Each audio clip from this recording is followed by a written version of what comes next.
Барлықтарыңызға сәлем, есімім Мақсат болады. Бүгін қазақтардың еріншектігі туралы сөйлесеміз.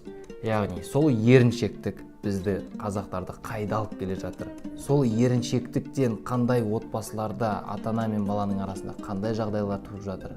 Және сол еріншектің арқасында кішкене болса да қандай пайда көруге болады?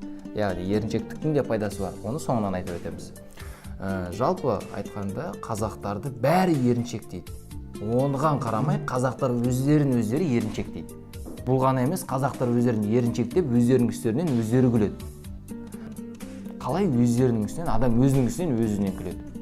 Мақұл бір-екі рет болатын шығар, бірақ қазақтар әрқашан біз еріншекпіз, соған мақтанатын сияқты ше. Талай отбасылар, талай ата-ана мен баласында жаман оқиғалар осыған байланысты болады. Бала, мысалы, студент кезінде универге барады, үйіне келеді, ұйықтайды. Жатақхана тұратын болса, сабаққа барады, жатақхана келеді, ұйықтайды. Жұмыс істемейді. Ал ата-анасы қандай жұмыс жасап жатыр ол жерде? Ата-анасы сол баласының оқуын төлеу үшін, ата-анасы сол баланың киімін беру үшін қандай жұмыстар жасап жатыр, иә? Ал бала жатыр, ештеңе жасамайды. Неге? Еріншек, телефонын алады, отырады, ерінеді. Үлкен отбасыларды танимын, жай ғана бала емес, жастар емес. Үлкен таптардай біздің еркектеріміз үйіне келеді, сабақта, жұмыстан келеді, жатады. Жұмыс істемейді. Жұмыс жоқ дейді.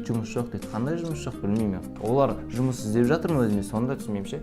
Адам өзіне жұмысты өзі іздеу керек. Біз капиталистік мемлекетте өмір сүреміз. Капиталистік мемлекетте мемлекет халыққа ештеңе беруге міндетті емес. Адам өзіне жұмысты өзі табу керек. Жұмыс жоқ дейтіндер, ол мен жай ғана айтамын, еріншектер. Немесе екінші бір нұсқасы, ол адамдар жай ғана қандай үлкен мүмкіндіктердің бар екенін көрмей тұрған шығар. Егер ондай мүмкіндіктерді көрмесеңіздер, жай ғана үлкен жетістіктерге жеткен адамдармен сөйлесулеріңізді сұраймын. Жай ғана. Олар қалай жетістікке жеттің десе, бәрі айтады. Кез келген үлкен жетістікке жеткен адамдар мен үлкен жұмыстар жасадым дейді. Ал енді сол үлкен жетістікке жеткен адамдар қазір жұмыс жасайды деп ойлайсыздар ма? Иә, жасайды. Бірақ салыстырмалы түрде алатын болсақ, сол кісілер көп жұмыс жасай ма? Әлде қарапайым жұмыс жасайтын адамдар көп жұмыс жасай ма? Әрине, үлкен жетістікке жеткен адамдар жұмыс уақыты аз, қысқа.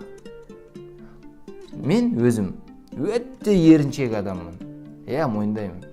Еріншек болғаным үшін көп жұмыс жасаймын. Иә, парадокс. Қалай?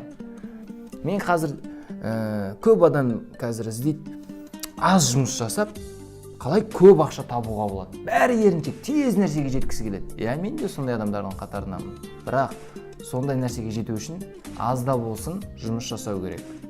Бір-екі күн емес, кемінде 3-4 жыл жақсы бір жұмыс жаса, бірақ өзің шын көңіліңмен жұмыс жасасаң, сен ондай жетістікке жетесің. Кез келген жетістікке жеткен адамның өміріне мысал алатын болсақ сондай. Ал енді еріншектік тағы бір мысал келтірейін.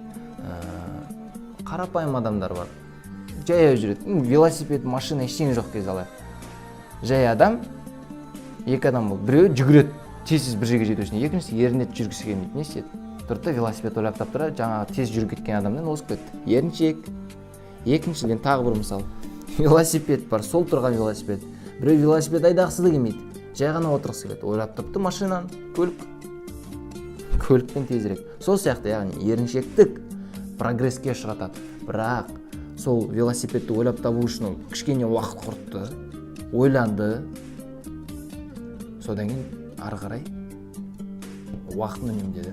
Яғни сәл сол еріншектікті қолданатын болсақ, еріншектіктің арқасында жақсы жетістіктерге жетуге болады. Бірақ жұмыс жасау керек, жұмыссыз ештеңе болмайды, еңбектенейік.